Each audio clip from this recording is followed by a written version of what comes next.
Welcome to another episode of Yesterday in Bangladesh, a show where we go through some of the news from yesterday to make you more paranoid than laced ganja. Sorry for not uploading in the morning as usual. I didn't want to come online and risk getting a spoiler for the new episode of The Boys. We start our story with a bizarre robbery attempt. In Fotikchori, a woman tried to rob a jewelry store with grounded pepper.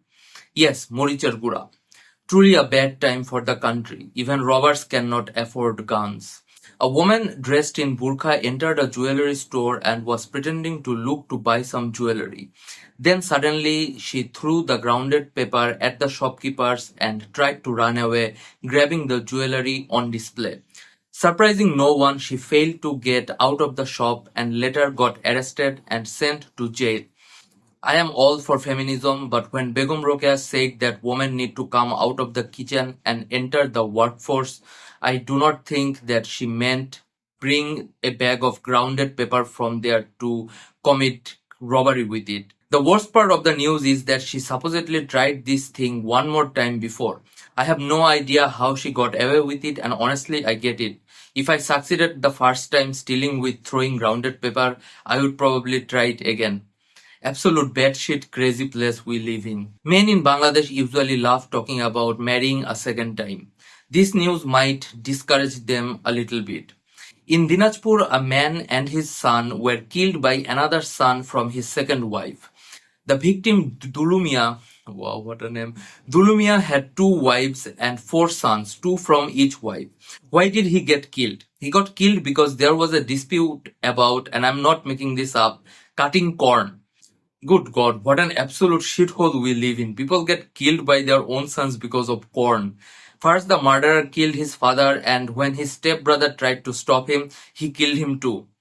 Corn addiction ain't no joke. Here's something that will make most football fans mad. It's actually called soccer. Did that piss you off? Well, it won't get any better because you might not be able to watch any of the Football World Cup matches this year because neither BTV nor any other private channels have been able to buy the broadcasting rights for Bangladesh. This means that you will not be able to watch Brazil lose miserably on TV. Yeah, but we all know how most people will watch it anyway, if you know what I mean.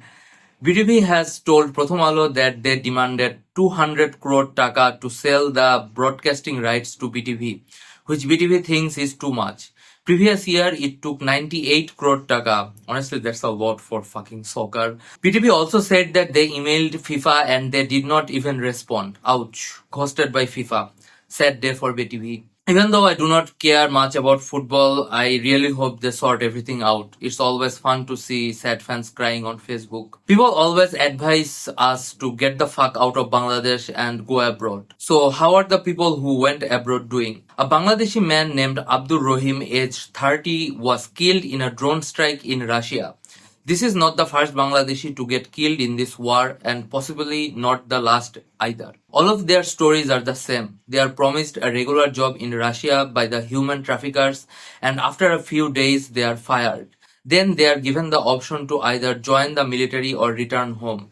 Mind you that all of them spend a good amount of money to get to Russia, so returning empty-handed is not an option. Then within a month, without much training, they are sent to the front lines to get killed. Where is the outrage by the general public or the intellectuals? Nowhere to be seen because Bangladeshis love Russia and they love Putin because he is against their usual enemy, the United States of America.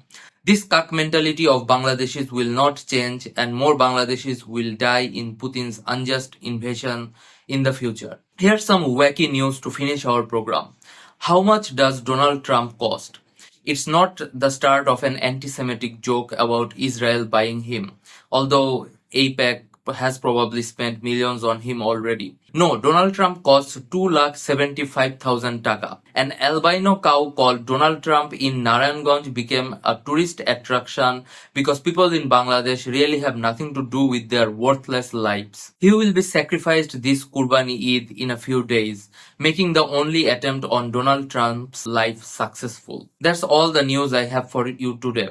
Make sure to like, comment, follow, blah blah blah. I will see you in the next episode. try not to get killed, although everyone and everything in this godforsaken country will try their best. Goodbye.